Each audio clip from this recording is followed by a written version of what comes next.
இருக்கிறீங்களா? ஓம் சாந்தி பிரதர். குஷியா இருக்கேன். இன்னைக்கு ஒரு சிம்பிள் கொஸ்டின் வச்சிருக்கேன் பிரதர். என்ன கொஸ்டின் சிஸ்டர்? ரொம்ப நாளா இருக்கிற டவுட், மத்தவங்களும் கேட்ட ஒரு கேள்வி. என்ன கேள்வி?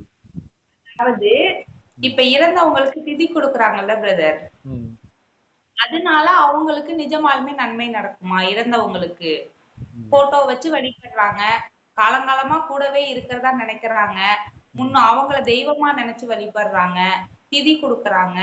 இதனால அவங்களுக்கு நிஜமாலுமே நன்மை நடக்குமா?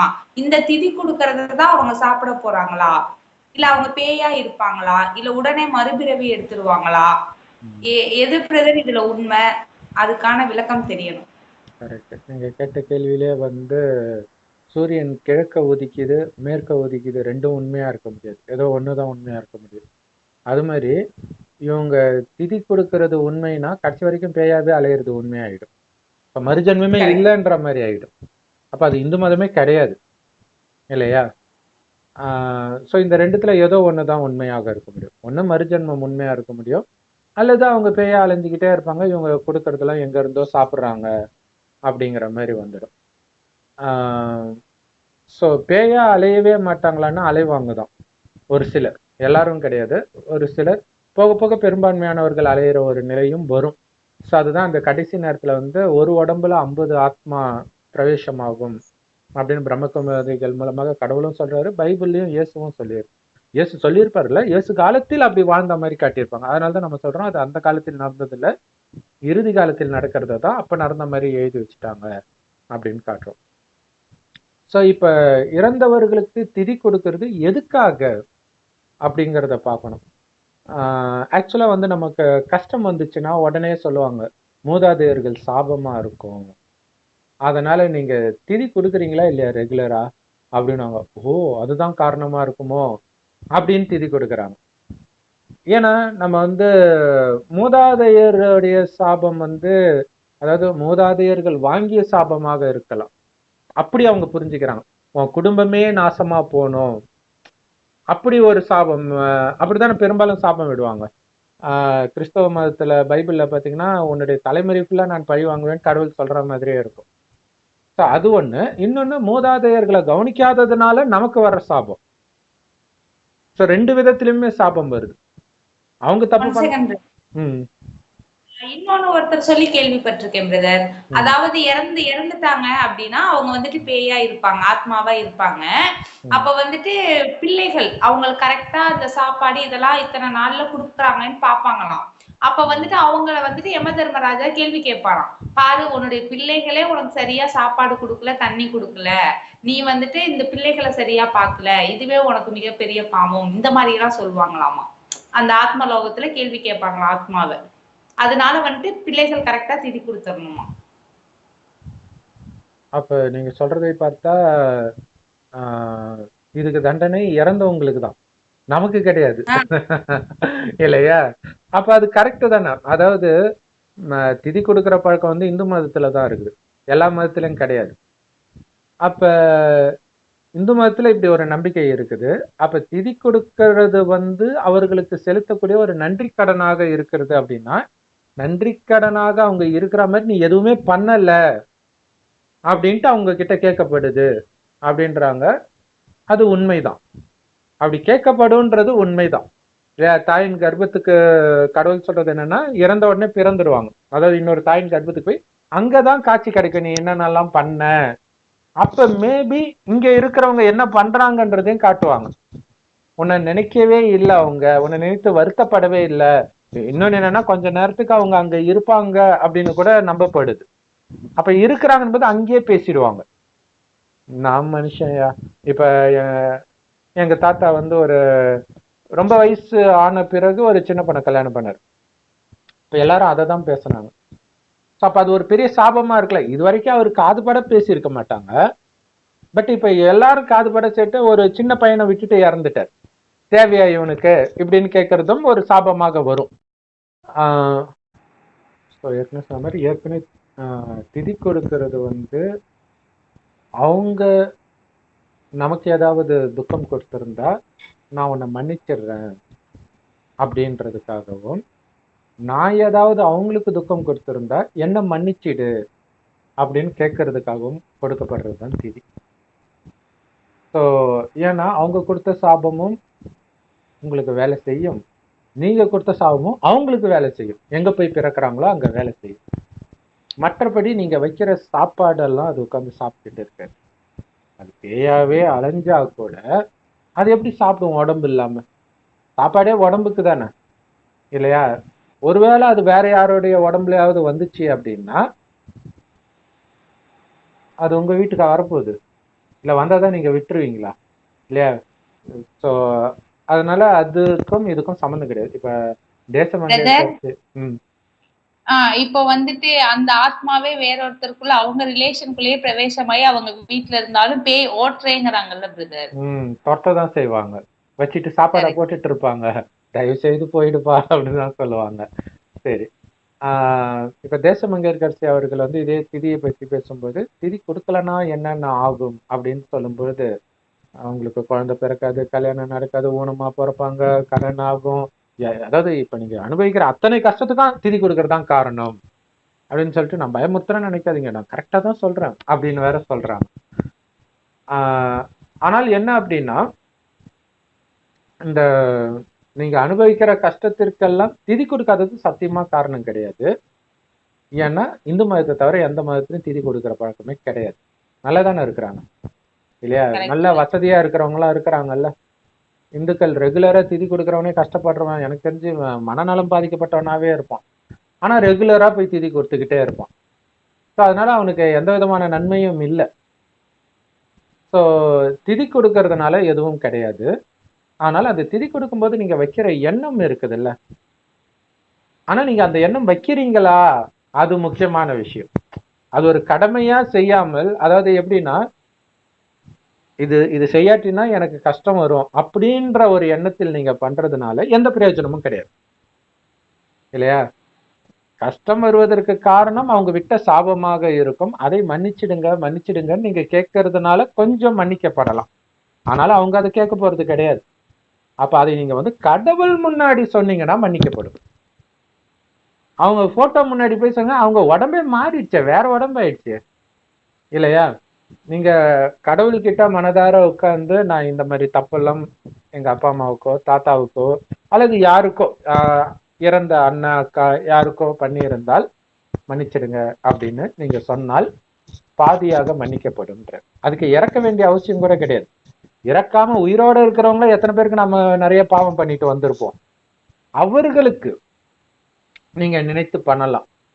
உங்க மூதாதையரா இருக்க வேண்டிய அவசியம் இல்லை. உங்க வீட்டு வேலைக்காரர்கள் கிட்ட கூட நீங்க தப்பா நடந்திருப்பீங்கல்ல, அடிச்சிருக்கலாம், திட்டி இருக்கலாம், இன்னும் என்னென்னமோ பண்ணியிருக்கலாம்.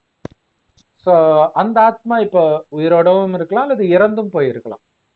ஸோ அது திரும்ப திரும்ப நினைத்து சாரி கேட்கணும். ஏன்னா அந்த தேக அகங்காரத்துல நான் ஆடிட்டேன் அப்படிங்கிறது இருக்கும்போது உங்களுக்கு அப்பயும் தண்டனை கிடைக்கும், ஆனால் அது கம்மியாக கிடைக்கும்.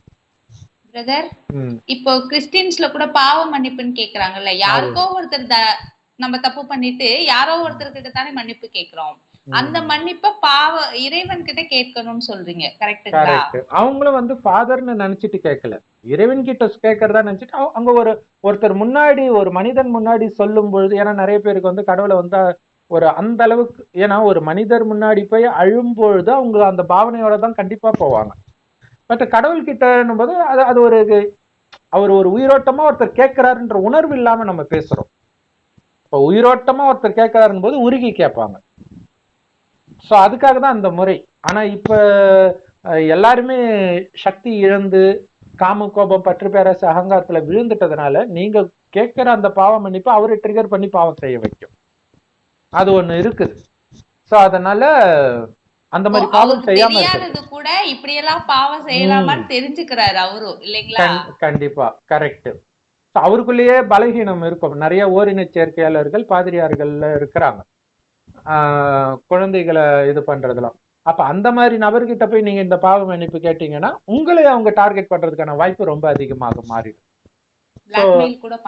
சோ இந்த முறை வந்து இனி தேவைதானா அப்படின்லாம் டிஸ்கஷன்லாம் போச்சு டிவில. ஏன்னா இன்னைக்கு மாறிடுச்சு. அதே மாதிரி யானை வளர்க்கறது கூட தேவைதானா? ஏன்னா இப்ப மதம் பிடிக்கிறத பாக்குறோம். இதனால உயிரை இழக்கிறத பார்க்குறோம். ஆனால் இது வரைக்கும் இழந்தது எல்லாம் பாகன் தான் இல்லையா. பொதுமக்களை வந்து கேரளால மதம் பிடித்து அதை தாக்கி அதை பார்த்துருக்குறோம். நம்ம ஊர்ல வந்து அப்படி பண்ண மாதிரி ஞாபகம் இல்லை. பாகனை தான் நான் அது கொலை பண்ணிட்டு இருக்குது. ஸோ அப்போ காலத்திற்கு ஏற்ப அதை மாத்திக்கணும் அப்படின்ட்டு இவங்களும் உலகியல் ரீதியாகவும் யோசிக்க ஆரம்பிக்கிறாங்க. ஆனால் இந்த திதி கொடுக்கிற ஏற்பாடு இது வந்து பியூராக ஒரு குறிப்பிட்டவர்கள் வருமானம் சம்பாதிக்கிறதுக்காக ஏற்படுத்தப்பட்ட ஒரு முறைதான் அப்படின்னு கடவுளே சொல்றேன் இல்லையா. அதற்குன்னு பிராமணர்கள் இருக்கிறாங்க இல்லையா, சம காசு வாங்குவாங்களாம், கூட்டம் கியூல நிக்கணுமா அந்த டைம்ல, அந்த ஒரு குறிப்பிட்ட மகாலய அமாவாசை அமாவாசை அந்த மாதிரி ஆடி மாசம். Correct correct. அப்ப ஐயருங்கெல்லாம் கிடைக்க மாட்டாங்கன்னு கூட சொல்லுவாங்க. கரெக்ட். வேணா நீங்க திதி கொடுக்கலன்னா அந்த ஐயருங்களோட சாபம் வேணா வரும், வேற யாருடைய சாபமும் வராது. சரி. ஆனா இங்க முக்கியமான விஷயம் என்ன அப்படின்னா, நீங்க ஒரு மிகப்பெரிய பாவம் பண்ணிட்டீங்க அப்படின்னா அது பாவம் இல்லை, நீங்க சாதாரணமா சொல்லக்கூடிய வார்த்தை கூட பலிக்கும்.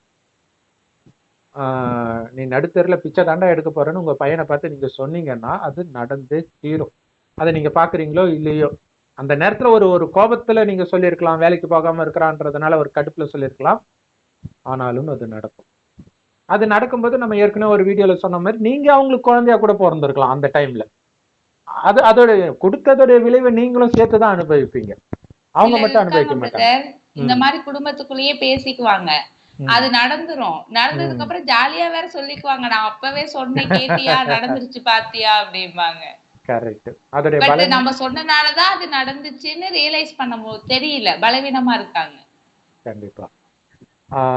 சோ அதுக்காக கடவுள் என்ன சொல்றாரு அப்படின்னா, இந்த சாபத்திற்கு ஆப்போசிட் ஆசீர்வாதம், அதை வாங்குங்க எல்லார்கிட்டையும். அந்த மாதிரி உங்க நடத்தை இருக்கட்டும், மனதளவுல கூட. ஏன்னா தேசமங்கேற்கரிசி ஒண்ணு என்ன சொல்லியிருப்பாங்கன்னா, நீங்க சாப்பாடு, அதாவது இந்த மாதிரி திதியெல்லாம் ரெகுலரா கொடுத்தாலும் நான் கஷ்டப்படுறேன் அப்படின்னா நீங்க மனதார கொடுத்துருக்க மாட்டீங்க. என்னடா இது எல்லாரும் வராங்க வச்சு கொட்ட வேண்டியதா இருக்குது, இந்த மாதிரி எண்ணம்னா ஒருத்தன் உயிரோட இருக்கும்போது நீங்க நினைக்கிறது வேணா தெரியாம இருக்கலாம், ஆனால் இறந்த ஆத்மாக்கு டக்குன்னு தெரியும் அப்படிங்கிறாங்க. உயிரோட இருக்கும்போதே தெரியும் இல்லையா, அந்த வைப்ரேஷன் வந்து நமக்கு தெரியும். கண்டிப்பா புரியும் பிரதர், நம்மள பத்தி யாரு என்ன நினைக்கிறாங்க அப்படிங்கிறது. கரெக்ட். இன்னொரு விஷயம், இறந்த டேட்ல வந்து நீங்க திதி கொடுக்குறீங்களா இல்லையான்னு அது பார்த்துன்னு இருக்க போகுது. அது என்னடா நம்ம இங்க மாட்டிக்கிட்டோம், பிறக்கவும் முடியல, இந்த குப்பையெல்லாம் பார்க்க வேண்டியதா இருக்குதுன்னு தான் அது நினைச்சிட்டு இருக்கும். அது ஒரு நல்ல ஆத்மாவா இருந்தா முதல்ல வீட்டுக்குள்ளேயே வராது. ஏன்னா அதுக்கு தெரியும்ல வீட்டுக்குள்ள ஒரு பிணம் போக, அந்த மாதிரி துஷ்டாத்மா போகக்கூடாது அப்படின்ட்டு. அதையும் மீறி வருதுன்னா இந்த பற்று இதனால வந்துட்டு இருக்கும். இன்னும் மோசமாக இருக்குதுன்னா உடம்புக்குள்ளேயே கூட பிரவேசமாகி பிரச்சனை கொடுத்துட்டு இருக்கும். ஸோ இந்த மாதிரி விஷயங்கள் நிறைய நடந்துட்டு இருக்குது. ஆனா இதுல என்னன்னா, நமக்கு வந்து இந்த ஜென்மத்துல நம்ம யாருக்கு பாவம் செஞ்சோன்றதான் தெரியுமே தவிர முன் ஜென்மத்துல நம்ம யாருக்கு பாவம் செஞ்சோன்னு தெரியாது இல்லையா. மூதாதையர்கள் சாபம் உங்களுக்கு வராது இல்லையா. உங்க தாத்தா பாட்டி உங்க குடும்பத்துக்கு விட்ட சாபம் வந்து நீங்க அனுபவிக்கலாம், ஆனா அதுக்கு காரணம் அவங்க விட்ட சாபமா இருக்காது. அவங்க கிட்ட சாபம் வாங்கினதே நீங்களா இருந்திருப்பீங்க. அப்படி நீங்க பிறந்திருந்தா வந்திருக்கும் இல்லையா. அது எல்லாமே கணக்கு அப்படித்தானே வரும். அப்ப அவங்க குடும்பத்துல வந்ததே கஷ்டப்படுற மாதிரி இருக்கும். ஸோ மொத்தத்துல வந்து நீங்க அதுக்கு காரணமாக இருந்தால்தான் அந்த மாதிரி குடும்பத்துல நீங்க பிறந்திருப்பீங்க. அந்த மாதிரி சபிக்கப்பட்ட ஒரு குடும்பம், அந்த குடும்பமே ஒரு மோசமான விஷயம் பண்ணுது, உன் குடும்பமே நாசமா போகணும் அப்படின்னா இந்த மாதிரி சாபத்தை எங்கேயோ ஒண்ணு வாங்கி இருக்கும்ல வேற இடத்துலயும், அது வந்து இங்க பிறக்கும். மற்றபடி அப்பா அம்மா செய்ததுனால இது நடக்கிறது கிடையாது. வந்து நாம வாங்கின சாபம் தான் நமக்கு வரும். பைபிள்ல கூட பார்த்தீங்கன்னா ரெண்டுமே இருக்கும். உன் குடும்பத்தையே பழி வாங்குவேன்னும் இருக்கும், அதுலேயே அவனவன் சிலுவையை அவனவன் தான் சுமக்க வேண்டும், அப்பா செய்த பாவத்திற்கு தண்டனை குழந்தைக்கு கொடுக்கப்பட மாட்டாதுன்னு இருக்கும்.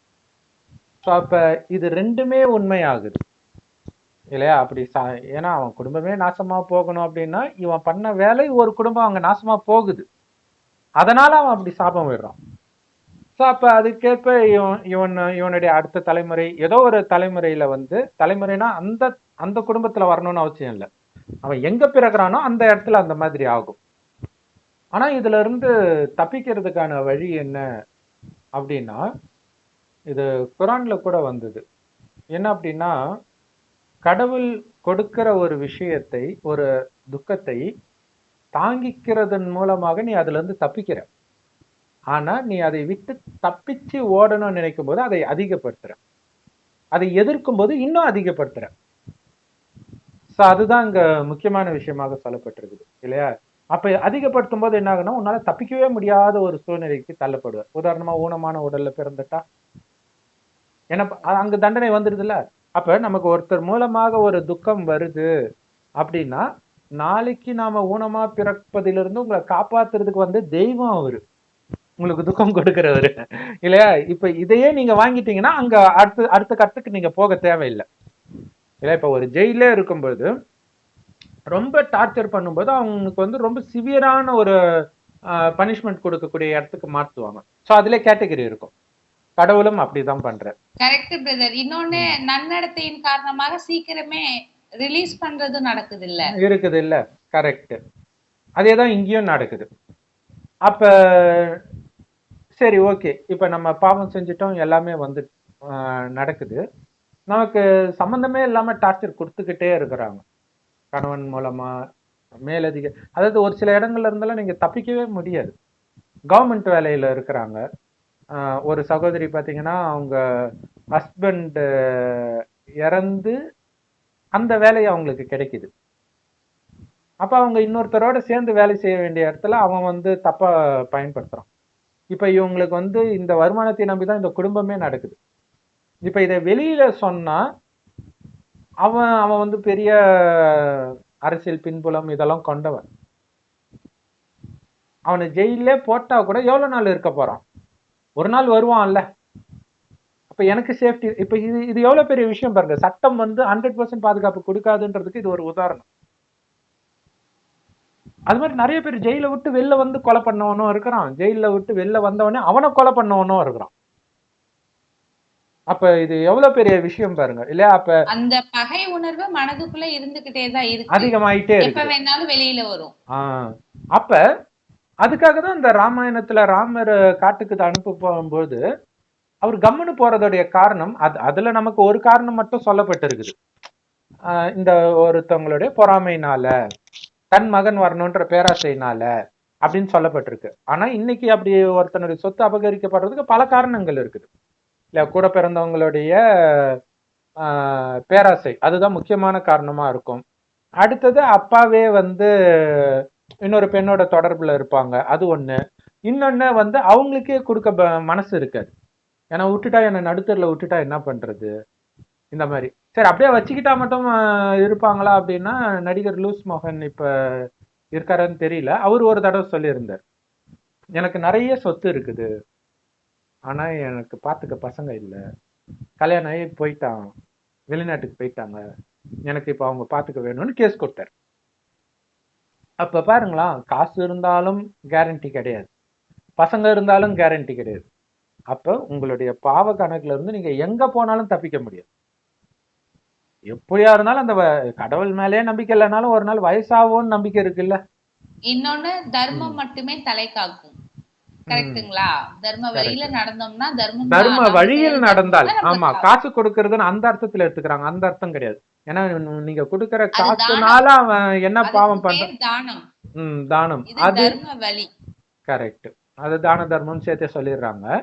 சோ அது கூட வந்து இன்னைக்கு இன்றைய காலகட்டத்துல பாவம் ஆயிடுது. ஏன்னா இன்னைக்கு அதை வைத்து நிறைய பேர் பிசினஸ் பண்றவங்க இருக்காங்க. அன்னதானம் பண்ணுங்கன்னு ஆன்மீகத்துல சொல்லி, அப்ப அவங்க என்ன பண்ணுவாங்க, சரி இவர் தான் பண்றாருல்ல இவர்கிட்டே கொடுக்கலாம் அப்படின்ட்டு இது ஒரு யுக்தியாக போயிடுச்சு. ஜென்ரலா பிசினஸ்ல சில கம்பெனி எல்லாம் போடுவாங்க, இதுல நீங்க வாங்குறதுல இத்தனை % அனாதை இல்லத்துக்கு போகணும்னு அதுல போட்டிருக்கும். ஸோ இதெல்லாம் ஒரு யுக்தி. அவன் கொடுக்குறானா இல்லையான்னு தெரியாது ஒண்ணு. இன்னொன்னு, இதை வைத்து வியாபாரம் அதிகமாக ஆகுது. அப்ப நல்ல மனுஷன்பா, கொடுக்குறான்ப்பா, இப்படி எல்லாம் போகுது. ஸோ இங்க முக்கியமான விஷயம் என்னன்னா, நாம வந்து 4 தலைமுறைக்கு முன்னாடி ஆடின ஆட்டத்துக்கெல்லாம் கூட இப்ப தண்டனை அனுபவிப்போம்.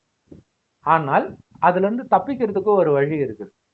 நீங்க பிராமணர்களை தேடி போறதுனால உங்களுக்கு எதுவும் நடக்க போறது கிடையாது. ஃபர்ஸ்ட் திதி முறைகளாக என்னென்னலாம் சொல்லப்பட்டிருக்கு, அமாவாசையான அந்த இறந்தவங்க போட்டோ முன்னாடி அவங்களுக்கு பிடித்த உணவெல்லாம் வச்சு படைப்பாங்க. இந்த மாதிரி நிறைய விஷயங்கள் பண்ணுவாங்க. பல விதமா சொல்றாங்க திதி கொடுக்கறதுல.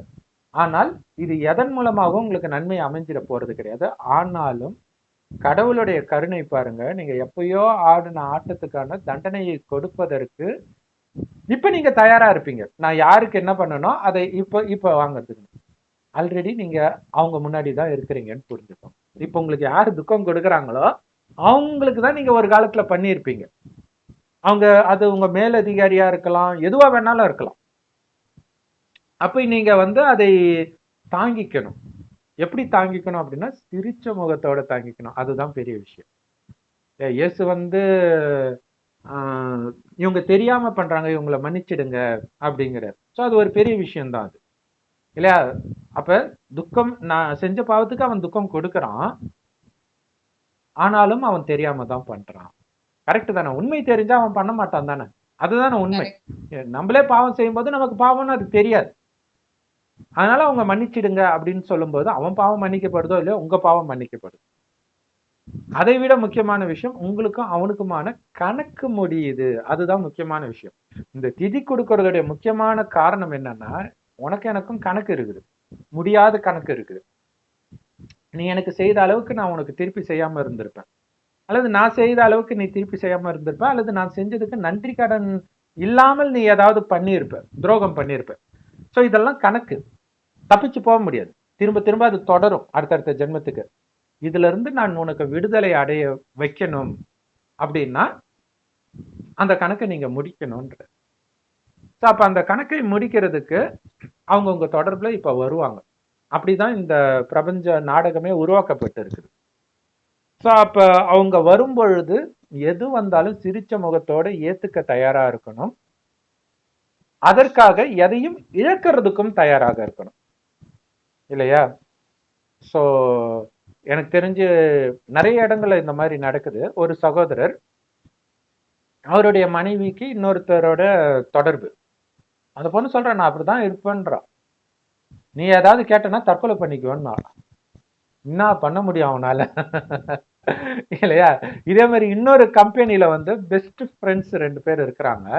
அதுல ஒருத்தன் இறந்துடுறான். இறந்த பிறகு இறந்தவனுடைய மனைவி இருக்குது இல்லையா, அவன் அந்த மனைவி தன்னுடைய கணவனுடைய அந்த பெஸ்ட் ஃப்ரெண்டோட தொடர்பு வைக்கிறான். ஒரே கம்பெனில வேலை செய்யறாங்க. அந்த ரெண்டு பேருடைய கணவன் மனைவியுமே அங்கதான் வேலை செய்யறாங்க. இப்ப அந்த பொண்ணுகிட்டே போய் இவ சொல்றா, பாரு எனக்கு வேற வழி இல்லை, எனக்கு கணவன் கிடையாது, எனக்கு அவரை பிடிச்சிருக்குது, நீ ஏதாவது கேட்டனா நான் தற்கொலை பண்ணிக்குவேன்றான். அந்த பொண்ணுக்கு எப்படி இருக்கும்?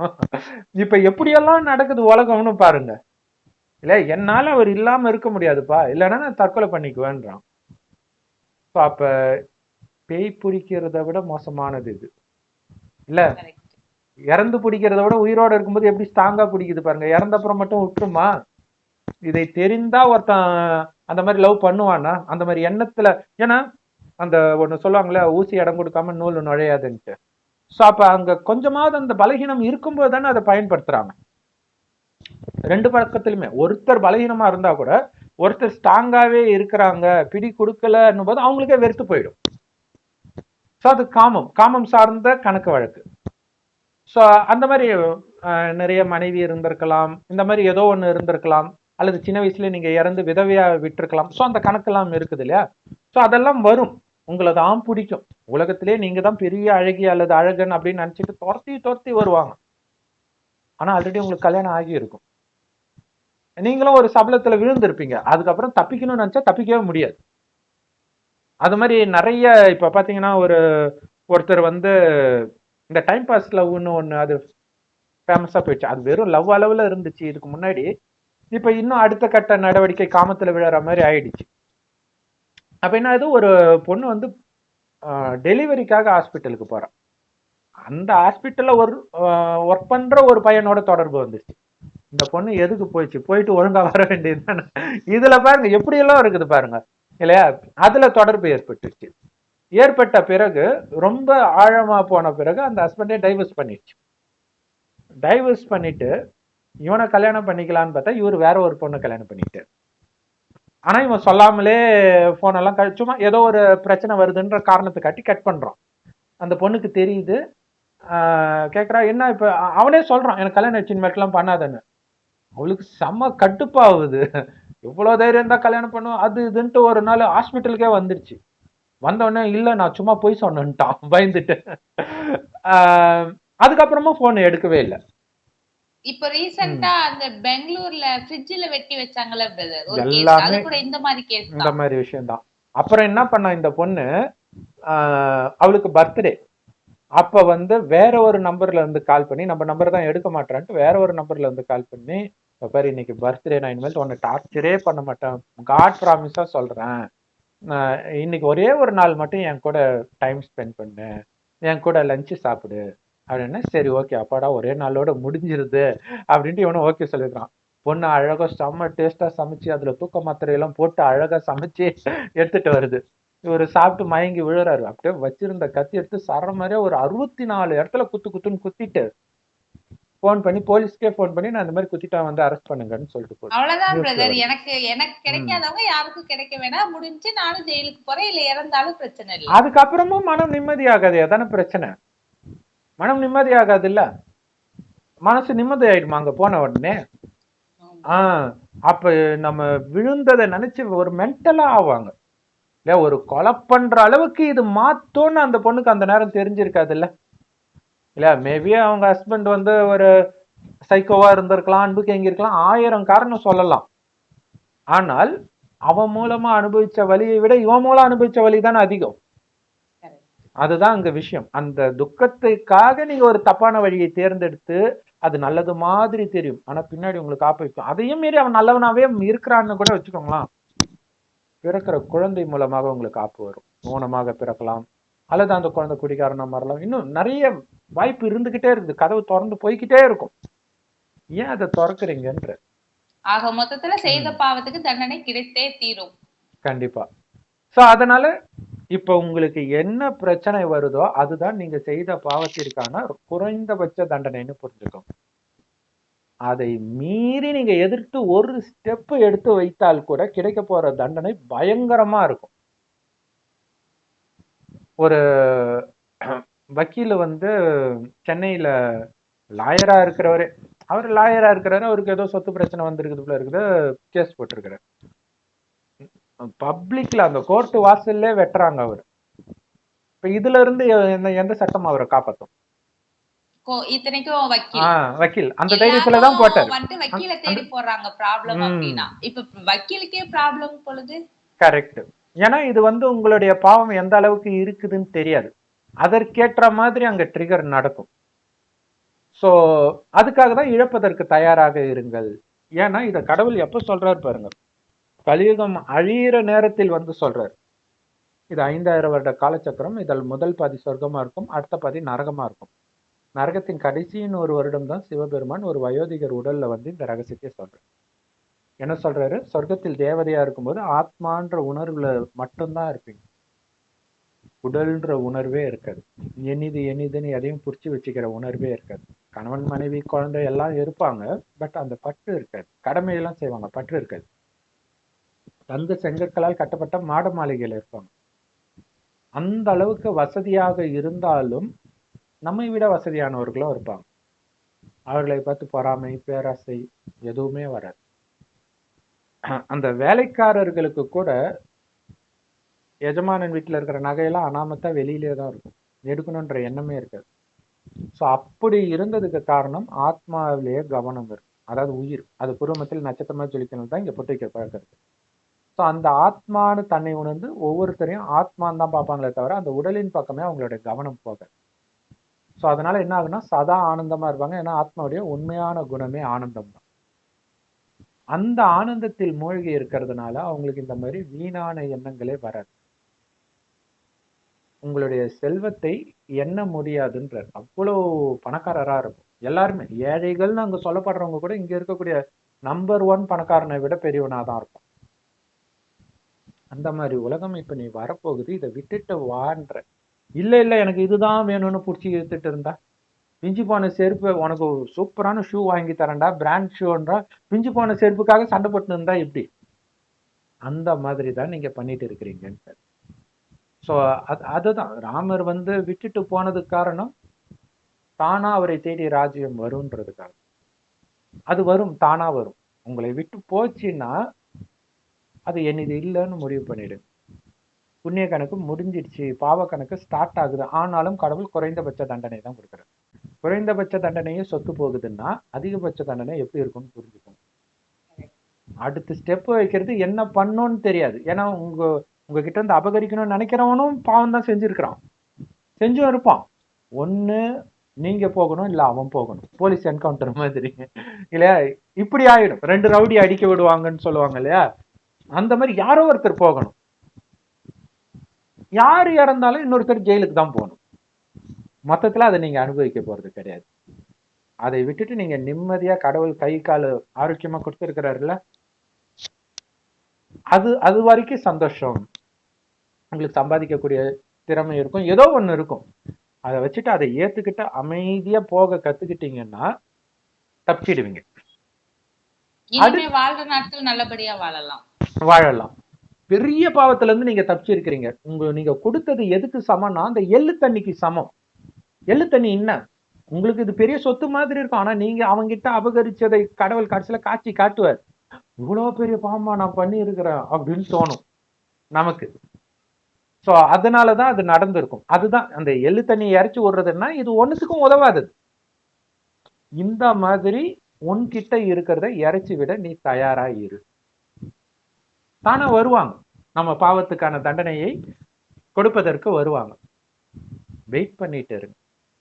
என்ன பண்ணணும், டாக்டர் இன்ஜெக்ஷன் போடும்போது அப்படியே குழந்தை அம்மாவை கெட்டியா கட்டி பிடிச்சிக்கும், கண்ணை மூடிக்கிட்டு. அந்த மாதிரி இறைவனை கெட்டியா பிடிச்சிக்கணும். அதனாலதான் மார்கண்டேயன் மரண டைம்ல சிவலிங்கத்தை கெட்டியா பிடிச்சிக்கிறதா காட்டுறாங்க. இப்போ இறைவனை எப்படி பிடிக்கிறது, அவர் செம்பொன் நிறமான ஒளி உலகத்துல நட்சத்திரம் மாதிரி இருக்காரு. அவரை நினைவு பண்ணிக்கிட்டே இருக்கணும், அதுதான் முக்கியம். மற்றபடி முன் ஜென்மத்தில் நீங்க யாருக்கெல்லாம் தப்பு பண்ணியிருப்பீங்கன்றது ரூபம் மாற்றி அது உங்க தொடர்புல தான் சுத்திக்கிட்டு இருக்கும். எல்லாரையும் எப்படியாவது தலைகீழ நின்னாவது திருப்திப்படுத்துங்க. ஆனா இறைவனின் வழிபடி திருப்திப்படுத்தணும். தண்ணி வாங்கி கொடுத்து காமம் கொடுத்து அப்படி கிடையாது. இறைவனுடைய வழிபடி இல்லையா, தூய்மையா இருந்து உங்ககிட்ட இருந்து அபகரிக்க வராங்கன்னு போது அது பின்னாடி போக வேண்டிய வேலை நமக்கு கிடையாது, முடிஞ்சு போச்சு. ஏன்னா சொத்து போனா பரவாயில்ல, நிம்மதி போச்சுன்னா முடிஞ்சு போச்சு, மென்டல் ஆயிடும் இல்லையா? இப்ப அந்த சகோதரி பாருங்க, நான் சொன்னது அந்த ஒருத்தனை கொலை பண்ணிட்டு ஜெயிலுக்கு போனாங்க இல்லையா? இப்ப சப்போஸ் அவங்களுக்கு இந்த ஞானம் ஒரு வேலை கிடைத்து சக்தியும் அவங்களுக்கு வந்து இறைவன் நினைவுல இருந்து போனா போ, ஏன்னா அவங்களுடைய நஷ்டம் வேற அங்க பெரிய விஷயம். கணவனை விட்டுட்டு வந்திருக்கிறாங்க, இவனை நம்பி வந்திருக்கிறாங்க. அப்ப இன்னும் அது வலியை கொடுக்குது. புரியுதா உங்களுக்கு? அதுதான் உங்களால தாங்கிக்க முடியல. உனக்காக நான் எல்லாம் வந்தா நீ விட்டுட்டு கல்யாணமே பண்ணி இருக்கிறியா அப்படின்ற அந்த ஒரு வலி. அது நியாயம் அநியாயத்தை மீறி 2 பேருக்குமே தானே தண்டனை வருது இல்லையா? அவனுக்கும் தண்டனை வருது, புதுசா கல்யாணம் விட்டுட்டு போறான், அவனும் துடிப்பான் இல்லையா? காமத்துக்கு எவ்வளவு பெரிய தண்டனை கிடைச்சிருக்குதுன்ட்டு. அதே மாதிரி இந்த பெண்ணுக்கும் குழந்தை இருந்துச்சா என்னன்னு தெரியும். ஆமா, டெலிவரிக்கு தானே போனாங்களே. அப்ப அந்த குழந்தையுடைய நிலைமை என்ன இருக்கும் இல்ல? அது எவ்வளவு பெரிய கொடுமை. அப்பா அம்மா இருக்கும்போதே நிறைய தப்பு நடக்குது குழந்தைக்கு. தாத்தா பாட்டி எத்தனை வருஷம் உயிரோட இருப்பாங்க? ஸோ இந்த தண்டனையில இருந்து தப்பிக்கவே முடியாது. ஸோ அதுக்கு திதி கொடுக்க கூடாது. அங்க திதி கொடுக்கறதுன்றது கணக்கை முடிக்கிறது. கணக்கை முடிக்கணும். எவ்வளவு பெரிய பாவம் யார் செய்து இருந்தாலும் அதற்கான இழப்பு உங்களுக்கு எப்படிப்பட்டதாக இருந்தாலும் மன்னிக்கணும். அது எப்படி மன்னிக்கிறது அப்படின்னா மறக்கணும்.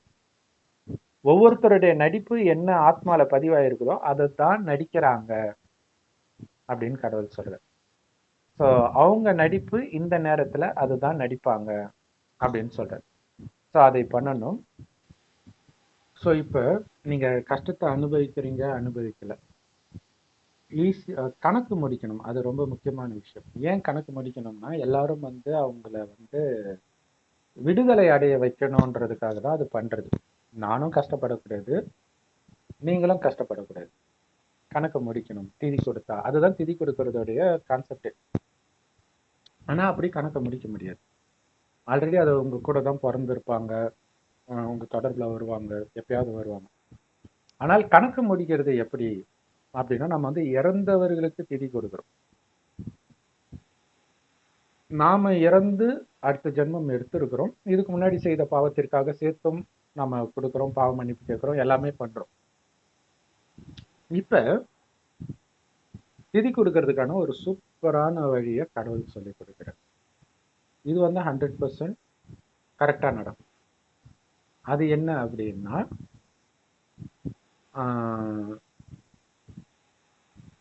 செத்தவர்களை பத்தி கவலைப்படாதீங்க, உங்களை பத்தி கவலைப்படுங்க. ஏன்னா கட்சியில நம்மளை பத்தி தான் அந்த கவலை இல்லையா? இறந்தது, அது நடந்தது, அது முடிஞ்சு போச்சு. அவங்க திரும்ப வரதான் போறாங்க, உங்களுக்கு தண்டனை கொடுக்க தான் போறாங்க, நீங்க வாங்க போறீங்க, அதெல்லாம் ஓகே. இப்ப எத்தனை பேர்கிட்ட கணக்கு வழக்கு வச்சிருப்போம், அத்தனை பேரும் வருவாங்க. இப்ப நீங்க பண்ண வேண்டியதெல்லாம் என்ன அப்படின்னா, இழப்பதற்கு நீங்க தயாராக இருக்கணும். அப்ப இழப்பதற்கு தயாராக இருக்கணும் அப்படின்னா இறப்பதற்கு தயாராக இருக்கும். இது குரான்ல இருக்கும், இறப்பதற்கு தயாராக இருங்கள் இருங்கள்னு. அவங்க என்ன நினைச்சிட்டாங்க, சண்டையில போய் இறக்குறது இந்த சண்டை அப்படின்னு நினைச்சிட்டாங்க. அது அந்த மரணம் கிடையாது, உயிரோட இருந்துகிட்டு இறந்த நிலையில் வாழ்வது. இறந்துட்டா இந்த உடம்புக்கு எனக்கும் சம்பந்தம் கிடையாது, இந்த உடம்பு பெற்ற அப்பா அம்மாவுக்கும் எனக்கும் சம்பந்தம் கிடையாது, இந்த உடம்புடைய கணவனுக்கோ மனைவிக்கோ எனக்கும் சம்பந்தம் கிடையாது, குழந்தைக்கு சம்பந்தம் கிடையாது, ஜாதி மதம் எதுக்கும் எனக்கும் சம்பந்தம் கிடையாது. அதுக்கு பேர் தான் இறக்குறது. அப்ப இறந்துட்டா உடம்பை விட்டு வெளில வந்துருச்சு. எது வந்துருச்சு? ஆத்மா, அதாவது உயிர். அது வெளியில வந்துருச்சு. இப்ப இந்த உடம்போட உங்களுக்கு இருக்கக்கூடிய கணக்கை முடிக்காமலே வந்துச்சு. இப்ப கணக்கை முடிங்கன்ற ஒரு அதுக்காக அந்த உடம்பை கொடுக்குறேன். ஆனா அது உங்களது கிடையாது, அந்த உடம்புடைய அப்பா அம்மா உங்களது கிடையாது, கணவன் மனைவி குழந்தை உங்களோட இது கிடையாது.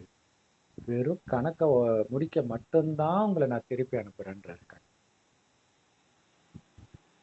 ஸோ சிவன் சொத்து குலநாசம் சொல்றது கூட இதான் காரணம் இல்லையா? சிவனுடைய சொத்து கொடுக்க போறாரு, சொர்க்கம் கொடுக்க போறாரு. ஏன்னா சொர்க்கம் வர்றதுக்கு முன்னாடி தான் இந்த ஞானம். அதுக்கு முன்னாடி கணக்கை முடிச்சிட்டு வான்ற. ஏன்னா 5000 வருடம் முதல்ல சொர்க்கம் பாவம் செய்யல, நரகத்துல பாவம் செய்யறோம், அப்ப கணக்கும் உருவாகுது. இதையெல்லாம் முடிச்சிட்டு தான் அடுத்தது நீ வரவே முடியும். ஸோ அதை நீ முடிச்சுதான் ஆகணும். ஸ்கூல்ல வந்து ப்ராஜெக்ட் இதெல்லாம் கூட ஏமாத்திடலாம், ஆனா இங்க ஏமாத்தவே முடியாது இல்லையா? கணக்கு ஒரு இடத்துல எழுதப்பட்டிருக்குது. ஸோ இதெல்லாம் முடிக்கணும் அப்படின்னா கணக்கு முடிச்சுட்டு வாங்க. எப்படி முடிக்கிறது அப்படின்னா, அவங்க என்னுடையவர்கள் இல்லைன்னு நீ நினைச்சாலே கணக்கு முடியும். அவர்களுக்குரிய கடமையை செய்வேன், ஆனா என்னுடையவர்கள் கிடையாது. கடன் பட்டு இருக்கிற அவ்வளவுதான். கடமைன்றது அதான் அர்த்தம். கடன் பட்டதுக்கு திருப்பி அடைக்கிறது தான் கடமை இல்லையா? கடன் வாங்கினதுக்கு திருப்பி கொடுக்கறது நம்ம கடமை தானே. அப்ப அப்பா அம்மாவா பிறந்திருக்கிறாங்க, குழந்தையா பிறந்திருக்கிறாங்க, அவங்கெல்லாம் ஒரு கடமை இருக்குது, கடன் இருக்குது. அந்த கடன் வாங்க வந்தவங்க கிட்ட எதுக்கு உங்களுக்கு அன்பு இல்லையா? கடன் வாங்கிட்டு போறவங்க கிட்ட எதுக்கு அன்பு? பேங்க்ல லோன் வாங்குறோம், பேங்க் ஆபீசர்ஸ் வந்து நமக்கு டியூ கலெக்ட் பண்ணுவாங்க, அவங்களுக்கு நமக்கு என்ன ரிலேஷன்? அவ்வளவுதான். நான் கடன் வாங்கியிருக்கேன், இவரு கடன் கலெக்ட் பண்ண வந்திருக்காரு, நான் டியூ அவர்கிட்ட கட்டுறேன். டியூ கட்டி முடிச்சிட்டேன்னா லோன் முடிஞ்சுச்சு. அந்த பேங்க்குக்கோ பேங்க் மேனேஜருக்கோ எனக்கோ எந்த சம்பந்தமும் இல்லை. கரெக்ட். நிறைய பேங்க் மேனேஜரு அந்த பெண்களுக்கு மகளிர் குழுக்கு கடன் கொடுக்கறவங்களுக்கு இது மாதிரி நிறைய பெண்களோட தப்பா நடந்ததெல்லாம் வந்தது. கரெக்ட். ஸோ அது ஏதாவது ஏதோ ஒரு தப்பான வழியில போகும்போது தான் அந்த மாதிரி வந்திருக்கும். கரெக்டா இருந்தா அவன் ஏன் இப்படி வரப்போறான் இல்லையா? ஸோ அதே மாதிரி இங்க நாம கடனை முடிக்கணும். அப்ப எண்ணிதுன்னு நினைச்சிட்டு இருக்கிறது எதெல்லாம் எண்ணிதுன்னு தெரியாது. இந்த உடம்பு உட்பட எவ்வளவு நாளைக்கு உங்க கூட இருக்கும்னு தெரியாது. அப்ப இந்த உடம்பையே உங்ககிட்ட இருந்து அபகரிக்கப்படும் போது மரணத்துல யாருக்கிட்ட போய் நீங்க கோர்ட்ல போய் முறையிட முடியும்? ஏன்னா உடம்போட சேர்த்து எல்லாம் காலி. நீங்க சேர்த்து வச்சது உங்க சொத்து, வீடு, எத்தனை கோடிக்கு வேணாலும் நீங்க அதிபதியா இருங்க, டாட்டா எல்லாத்தையும் எடுத்துட்டா போனாரு இல்ல, எதுவுமே கிடையாது. ஆனா குறைஞ்சபட்சம் அவர் எந்த கணக்கும் உருவாக்காம போனார், அது ஒரு பெரிய விஷயம். ஆனா கணக்கு உருவாக்கி இருப்பார். மனைவி அந்த மாதிரி உருவாக்கல, மற்ற ஏதாவது பற்று ஏதாவது இருந்திருக்கலாம், நமக்கு தெரியாது. ஸோ கல்யாணம் ஆகாதவங்க கொடுத்து வச்சவங்க உண்மையில, ஏன்னா அந்த அளவுக்கு கணக்கு உருவாக்க முடியாது இல்லையா. ஸோ அப்ப இறந்துட்டேன், இப்ப அவங்கள நான் திருப்திப்படுத்தணும். அப்படின்னா என்ன அர்த்தம்? திதி கொடுக்குறேன் உயிரோட இருக்கும்போது. ஏன்னா உயிரோட இருக்கும்போது மட்டும்தான் அவங்க உங்களை மன்னிக்க முடியும். ஆக்சுவலா உயிரோடன்னு சொல்லக்கூடாது, உடலோட இல்லையா. உயிரே, நாம தான் உயிரே. இப்ப உடலோட இருக்கும்போது, அந்த உடல் உங்க கூட இருக்கும்போது தான் உங்களுக்கு தெரியும். அந்த உடலை விட்டு வேற உடல் போச்சுன்னா, நீங்க முன் ஜென்மத்துல யாருக்கெல்லாம் சாபம் கொடுத்தன்னு ஞாபகமா வச்சிருக்கிறீங்க? அவங்க உங்களுக்கு திதி கொடுத்தா உங்களுக்கு என்ன தெரியவா போகுது? கொடுத்துட்டு கூட இருப்பாங்க இன்னும் கூட இல்லையா. கண்டிப்பா கொடுத்துட்டு இருப்பாங்க. யாரோ ஒருத்தராவது கொடுத்துட்டு இருக்க மாட்டாங்களா? ஸோ அது நம்ம எந்த விதத்திலையும் பாதிக்க போறது கிடையாது.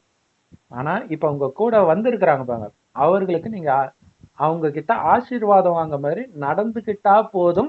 சொர்க்கத்தில் மிக உயர்ந்த பதவியாக ஸ்ரீ நாராயணன் பதவியை உங்களுக்கு கொடுக்குறேன்ற. இதுக்கு மேல என்ன வேணும்? நம்பர் 1 பதவி அதுதான். சொல்றது சிவபெருமான். அவரு தான் வர்றாரு. அவரை தான் பரமபிதா அல்லான்னு மற்ற மதத்துல சொல்றாங்க.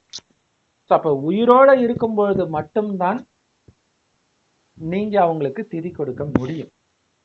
துக்கம் கொடுக்கறவங்களுக்கும் நல்லது செஞ்சு அவங்க கிட்ட ஆசீர்வாதம் வாங்கணும். ஏன்னா துக்கம் கொடுக்கறதுக்கு காரணம் நம்ம ஏதோ ஆடிட்டு வந்திருக்கிறோம், அதனால கொடுக்குறாங்க. ஆனால் அதோட முடிய போறது கிடையாது. ஸோ அதனால அவங்க கிட்ட ஆசீர்வாதம் வாங்கி அந்த கணக்கை முடிச்சிடுங்க. ஆசீர்வாதம் எப்ப கொடுப்பான்? கணக்கு முடிஞ்சாதான் கொடுப்பான் இல்லையா. உண்மையில அவன் மனதால மன்னிச்சாதான் கொடுப்பான். ஸோ அப்ப ஆசீர்வாதம் கொடுங்கன்னு கேட்கறது இல்லை, காலில் விழுறது கிடையாது. நீங்க செய்யற காரியம் அவன் மனதை குளிர்ச்சி படுத்தணும். நிறைய பேர் பண்ணுவாங்கல்ல, சாமியை வந்து குளிர்ச்சி படுத்தணும். ஒரு நோயில ஏதோ ஒரு கிராமத்துல ஒரு நோய் வருது, கொள்ளை நோய் வருதுன்னா ஆத்தா கோபப்பட்டிருக்கிறா, அவளை குளிர்ச்சி படுத்தணும்னு வாங்க. ஆத்தா கோபப்பட்டது உண்மைதான், அது உங்க வீட்டுல இருக்கிற ஆத்தாவா இருக்கும் இல்லையா, அங்க இருக்கிற ஆத்தா கிடையாது. சோ அதை நீங்க குளிர்ச்சி படுத்தணும் யாரா இருந்தாலும். அப்ப அதுக்கு எதிராக தடையாக நிக்கிறது என்னன்னா நானுங்கிற அகங்காரம். நான் எதுக்குடா அவனுக்கு பணிஞ்சு போகணும்? இதுதான் பெரிய பிரச்சனை. ஆனா பணிவு தான் உங்களுக்கு பாதுகாப்பு கவசம். நீங்க செய்த பாவத்துல இருந்து தப்பிக்கிறதுக்கும் அதான் கவசம். சொர்க்கத்துக்கு நீங்க போறதுக்கான சேமிப்பு கணக்கு, ஆன்மீக வருமானமும் இந்த ஆசீர்வாதத்தின் மூலமா தான் வாங்குறீங்க. ஸோ அதனால இந்த உடம்புல இருக்கும் பொழுதே, இதுக்கு முன்னாடி நீங்க யாருக்கெல்லாம் பாவம் செஞ்சிருக்கீங்கன்னு உங்களுக்கு தெரியும் இல்லையா. ஸோ அவங்க இப்ப உயிரோட இருந்தா இல்லை அப்படின்னா மனதால தான் நம்ம கேட்க முடியும். மனதால என்னை மன்னிச்சிடுங்க அப்படின்னு நம்ம கடவுள்கிட்ட கண்ணீர் விட்டு கதறி கூட அழலாம். நான் எவ்வளவு பெரிய பாவம் பண்ணியிருக்கிறேன், அதுக்கு நான் அனுபவிக்கிற துக்கம்லாம் ஒண்ணுமே கிடையாதுன்னு சொல்லலாம் இல்லையா. உண்மையில நம்ம பண்ணது அப்படிதான் இருக்கும். சின்ன விஷயம் மாதிரி இருக்கும் நம்ம பார்வையில, ஆனா பாதிக்கப்பட்டவன் பார்வையில தெரியும் அது எவ்வளவு பெரிய விஷயம் இல்லையா. சோ அதை புரிஞ்சுக்கணும். ஸோ இப்ப ஒண்ணும் இல்லை, இப்ப நேற்று ஒரு வீடியோ ஒண்ணு போட்டோம். இசைவாணியின் வட சென்னை எப்படி இருந்தது தெரியுமா அப்படின்ட்டு. எப்படி இருந்தது தெரியுமா, வட சென்னை எப்படி இருந்தது தெரியுமான்னு ஒரு பாட்டு அவங்க பாடுறாங்க, பாரஞ்சு குழுவினர். ஸோ அப்போ வந்து லட்சக்கணக்கான வீடை வந்து கொளுத்திட்டாங்க அப்படின்னு சொல்றாங்க. மேபி அவங்கள ஆயிடுச்சு வெளியில இட்டுட்டு போன பிறகு கொளுத்திருப்பாங்க. ஆனா அதுல அப்படி சொல்லியிருக்கிறாங்க, மக்களுடைய உணர்வை தூண்டி பாவம் செய்ய வைக்கிறதுக்காக. ஸோ அதை பத்தி நம்ம அதுல டிஸ்கஸ் பண்ணியிருக்கிறோம். ஆனால் இங்க சொல்ற வர விஷயம் என்னன்னா, ஒரு புறம்போக்கு நிலத்துல இருக்கும்போது அரசாங்கம் எப்ப வேணாலும் துரத்தலாம், அதுக்கு உரிமை இருக்குது இல்லையா. ஸோ கோவநதி ஓரத்துலன்னா அது புறம்போக்கு நிலம் தான் இல்லையா. ஸோ அதை துரத்துறாங்க. அப்ப சட்டப்படி தான் அதை பண்றாங்க. ஆனாலும் அதுல பாதிக்கப்படுறவங்க இருக்கிறாங்கல்ல. ஸோ அது வந்து தண்டனையாக அமையுது இல்ல. இப்ப எவ்வளவு பெரிய விஷயம் பாருங்களா. உங்களுக்கு ஒரு பக்கம் அது கடமைன்னு இருக்கும், ஆனால் அது பாவமாக இருக்கும். வெற்றில இருக்கிறவனுடைய கடமை எதிரிய சொல்றது, ஆனா சொல்றது பாவமா இல்லையா? கரெக்ட். ஒரு உயிர் போதில்ல, அந்த பாவம் அவங்கள செய்யறதுல இருக்குது இல்ல. சோ இதை புரிஞ்சுக்கணும்.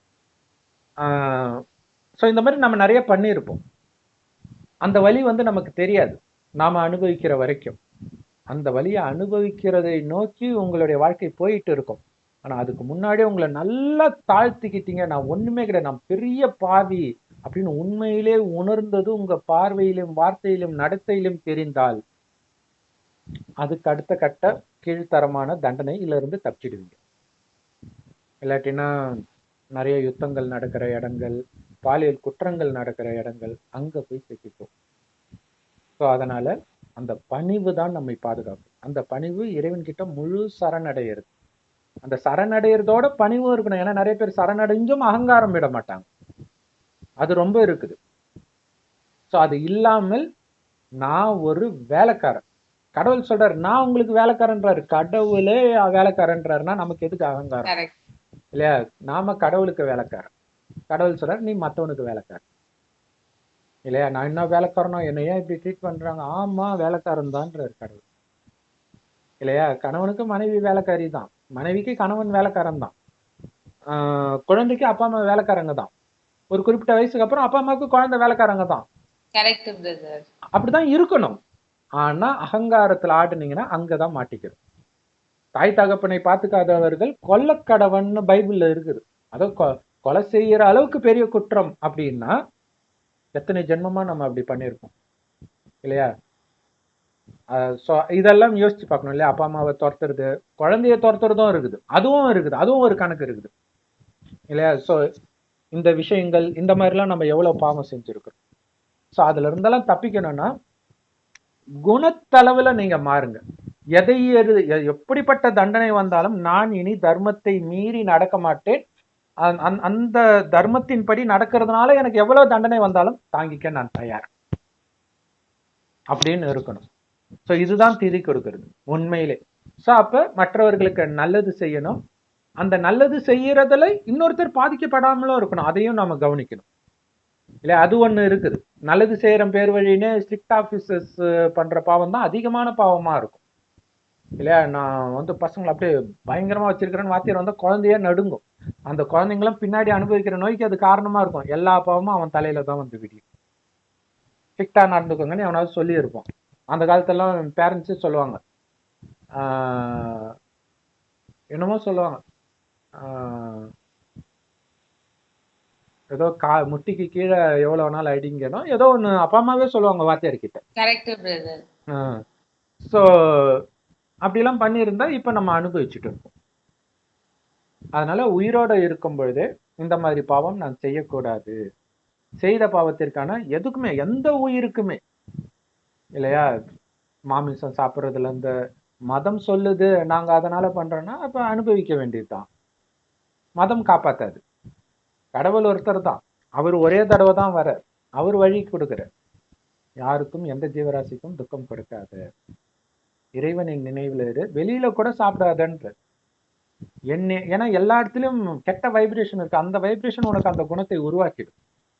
ஸோ அதனால என் நினைவில் நீயே சமைத்த உணவை அல்லது பிரம்மகுமாரிகள் சமைத்த உணவை மட்டும் சாப்பிடு அப்படின்னு சொல்றாரு. ஸோ இப்போ தெரியுது, நல்லதா போச்சு. திரும்புற பக்கமெல்லாம் ஷவர்மா சாப்பிட்டு சாகுறான், மட்டன் சாப்பிட்டு சாகுறான், மீன் சாப்பிட்டு சாகுறான், வெளியில பரோட்டா சாப்பிட்டு சாகுறான். இது இல்லாம வியாபார நோக்குக்காக ஹோட்டல்ல வந்து என்னென்னமோ கலக்குறான், யூரின் எல்லாம் கலக்குறான், ஜூஸ்ல கலக்குறான். ஒரு வேலைக்காரி யூரினை கலந்து வீட்டுல சமைக்கிறான். இந்த வேலைக்காரியை வச்சுக்கிறது எவ்வளவு பெரிய டேஞ்சர் பாருங்க. ஸோ இப்ப வந்து முஸ்லிம்கள் சொல்ற மாதிரி சோதிப்பதற்காக படைக்கப்பட்ட பிறவி இந்த கடைசி ஜென்மம். ஸோ இங்க அந்த பணிவு தான், பணிவுனால் நீங்க உயர்ந்தவர் ஆகணும். பணிவுல எந்த அளவுக்கு உயர்றீங்களோ அந்த அளவுக்கு திதி கொடுக்கப்பட்டு விட்டது, கணக்கு முடிக்கப்பட்டு விட்டது, நிம்மதியாக சொர்க்கத்துக்கு போகணும். கடைசியில எந்த நினைவும் வரக்கூடாது. நீங்க என்ன பாவம் செஞ்சீங்களோ அதுதான் நினைவு வரும். எது கணக்கு உருவாக்கி வச்சிருக்கீங்களோ அதான் ஞாபகம் வரும். இப்ப உதாரணத்துக்கு கல்யாண வயசுல பொண்ணு இருந்துச்சுன்னா இறக்குறவனுக்கு அதானே ஞாபகம் வரும். ஸோ அதுக்குதான் அந்த கணக்கை உருவாக்காதீங்க. ஒண்ணு திருமணம் பண்ணாதீங்க, பண்ணியிருந்தாலும் குழந்தை பெத்துக்காதீங்க. அப்படியும் பெத்துக்கிட்டீங்களா கடவுள்கிட்ட ஒப்படைச்சிடுங்க. ஏன்னா ஓர உயிர் அந்த நேரம் போய் தான் சேரும். நீங்க கவலைப்படுறதுனால ஏதாவது நடக்க போதா என்ன? ஒண்ணு நீங்க கடவுள் கிட்ட போகாம இங்க பேயா சுத்திட்டு இருப்பீங்க, உங்களுக்கு தான் நஷ்டம். அந்த பொண்ணுக்கு நீங்க எந்த விதத்துல நல்லது பண்ண முடியாது இல்லையா? அந்த பொண்ணுக்கு நல்லது பண்றேன்ட்டு யார் உடம்புலையாவது பூந்தா அதுவே அந்த பொண்ணுக்கு பெரிய பிரச்சனை ஆகிடும் கட்டில. அதனால கடவுள் பக்கம் மட்டும் புத்தியை திருப்பிக்கிட்டே இருக்கணும். ஸோ இது கடவுளுக்கான வாழ்க்கை. நான் செத்துட்டேன், கடனை முடிக்கிறேன், யார் மீதும் பற்று வைக்காது. அன்பா பேசுங்க, அதெல்லாம் ஓகே. ஆனா பற்று கிடையாது. நான் போயிட்டு இருக்கிறேன், அது ஞாபகம். போயிட்டு இருக்கிறேன், அங்கிருந்து நான் வந்திருக்கிறேன், சும்மா தற்காலிகமா கணக்கு முடிச்சுட்டு வந்துட்டு அது தேசமங்கை கடிச்சு சொல்லுவாங்க, அவங்க வந்து பித்ருலோகத்துல இருக்கவங்க எப்பயும் இங்க வரமாட்டாங்க, அவங்களுக்குன்னு சில நாள் இருக்கும், அமாவாசை, மகாலய அமாவாசை, அந்த மாதிரி நாள், ஸோ அந்த நேரத்துக்கு வைக்கணும் அப்படின்றான். பித்ருலோகன்றது இதுதான், இறந்தவர்கள்லாம் இங்கதான் பிறந்துட்டு இருக்கிறாங்க இல்லையா? ஸோ இப்ப நாம இந்த உடல்ல இருந்து விடுபட்டு எல்லாருக்கும் பிண்டம் படைக்க வேண்டியதுதான். அதாவது அவங்களுக்குரிய கடமை செய்யணும். ஆனா அவங்க என்னுடையவர்கள் கிடையாது, என்னுடையவர்களே கிடையாது. மேல இருந்து நான் தான் வந்திருக்கிறேன் கணக்கு முடிக்கிறதுக்காக. என்னுடைய இடமே இது கிடையாது. நான் ஆத்மா வந்து கடைசியில மேலதான் போகணும். இப்பவே மேல இருக்கிறதாவே நினைச்சுக்கோங்க, அங்க இருந்து இங்க வர்றதா புரிஞ்சுக்கோங்கன்ற. வேலை செஞ்சுட்டு அங்க வந்துருங்கன்ற. வெறும் ஆத்மா, நான் உடம்பு கிடையாது. ஸோ சொர்க்கத்தில் வந்து காமம், கோபம், பற்று, பேராசை, அகங்காரம்னா என்னன்னே தெரியாது. அந்த குணம் இப்ப உங்களுக்கு இருக்கணும்ன்ற. ஸோ அதுக்கு இறைவனுடைய ஞானத்தையும் கேட்கணும். அது எல்லா பிரம்மகுமாரிகள் ராஜயோக தியான நிலையத்திலும் முற்றிலும் இலவசமாக கிடைக்குது. யூடியூப் வெப்சைட்ஸ்லாம் இருக்கு. அதோட லிங்க் இந்த வீடியோக்கு டிஸ்கிரிப்ஷன்ல கொடுக்குறோம். அவசியம் அதை பார்த்து பயன்பெறுங்கள். ஸோ உங்களுடைய கணக்கை நீங்கள் இறந்தால்தான் முடிக்க முடியும். இறந்தவர்கள் முடிக்க முடியாது, உண்மையிலே இறந்தவர்கள் முடிக்க முடியாது. அவங்க வேற இடத்துல போய் இன்னும் கணக்கு உருவாக்குவாங்க. அப்ப இறந்தவர்களுக்கு ஒருவேளை பேயா சுத்தினாலும் முடிக்க முடியாது. ஒருவேளை அதே உடம்பு கொடுத்தா முடிக்க முடியும்ல. அதைத்தான் நான் இப்ப உங்களுக்கு கொடுக்குறேன், முடிங்கன்ற. இறந்துட்டதான் நினைச்சுக்கோங்க. ஏன்னா உலகம் அழியறதுக்கு 100 வருடம் முன்பு வர்றாரு, 88 வருஷம் முடிஞ்சிச்சு. அதுக்கு முன்னாடியே திடீர் மரணங்கள் நடந்துகிட்டு இருக்கிறத சுத்தி பாக்குறோம், இயற்கை சீற்றம், போர், அது இதுன்ட்டு. ஸோ இப்பவே உங்களுக்கு யாருக்கு என்ன பண்ணணும்னு நினைக்கிறீங்களோ டக் டக் டக்னு பண்ணிடுங்க. ஐயோ இதெல்லாம் பண்ணிட்டா நாளைக்கு எனக்கு எதுவும் இல்லை, அதை பத்தி கவலைப்படாதீங்க. ஏன்னா உங்களுக்கு சாப்பாட்டுக்கு இல்லாம இறக்குறது உங்களுக்கு பெருசா தெரியாது. இன்னொருத்தனை பட்டினி போட்டு நான் இறந்து போறேன்றதுதான் கஷ்டமா இருக்கும். அதுதான் உங்களுக்கு வலிக்கும் இல்லையா? மற்றபடி நீங்க இதை கரெக்டா நடந்தீங்கன்னா உங்களுக்கு தேவையானது கரெக்டா வந்துடும். இதுக்குதான் கடவுள் மேல அசைக்க முடியாத நம்பிக்கை இருக்கணும்ன்ற. ஸோ இறைவன் நினைவு, இறைவன் கொடுக்கிற ஞானம் முரளி, அதோட லிங்க் இந்த வீடியோக்கு டிஸ்கிரிப்ஷன்ல கொடுக்குறோம். அதை அவசியம் படியுங்கள். ஸோ அதனால கணக்கு வழக்கம் முடிக்கிறது, ஆசீர்வாதம் வாங்குறது எல்லாம் இந்த உடலில் இருக்கும் பொழுது மட்டுமே, உடலில் இருப்பவர்களிடம் இருந்து மட்டுமே உங்களால வாங்க முடியும். ஸோ இப்ப விட்டுட்டீங்க அப்படின்னா இந்த ஞானம் கூட உங்களுக்கு அடுத்தது கிடைக்காது இல்லையா? ஏதோ அதிர்ஷ்டமா கிடைச்சிருக்குது. ஸோ இதை பயன்படுத்திக்கோங்க. அது பக்தி மார்க்கம். என்ன பண்றதுன்னே தெரியாம ஐயருங்க என்ன சொல்றாங்களோ கண்ணை மூடிட்டு பண்றது. இது ஞான மார்க்கம். நடத்துறது சுயம் இறைவனே. எந்த வேத சாஸ்திரத்தை படிச்சுட்டும் சொல்லல, கடவுள் சொல்றத உங்களுக்கு சொல்றோம். ஸோ இந்த கணக்கை முடிக்கணும். இறைவன் ஒருவருடைய நினைவு செம்பு நிறமான ஒளி உலகத்துல நட்சத்திரமா இருக்கார். நான் ஆத்மா நட்சத்திரம் மாதிரி இருக்கிறேன். உடலே கிடையாது, நான் அங்கதான் இருக்கிறேன்றது சதா ஞாபகம் இருக்கணும். இது நினைவு இருந்தாலே நாம எல்லா கணக்கையும் முடிச்சுட்டு ஆனந்தமான உலகத்துக்கு போயிடும். அங்க எந்த விதமான துக்கமும் இருக்காது, பாவமும் செய்ய மாட்டோம். அங்க குழந்தை கூட கணவன் மனைவி நமக்கு ஒரு வாரிசு வேணும்னு நினைக்கும் போது மனைவி கர்ப்பம் அடைவார். அந்த அளவுக்கு பரிசுத்தமா இருந்ததுனாலதான் அவங்களை கோயில் கட்டி குமரும். அந்த மாதிரி தெய்வமாக ஆக வேண்டிய நேரம் இது. அதனால கணக்கை சீக்கிரமாக முடியுங்க. ஓம் சாந்தி. தேங்க்ஸ் ஃபார் வாட்சிங். Thank you sister. Thank you brother. ஓம் சாந்தி. ஓம்.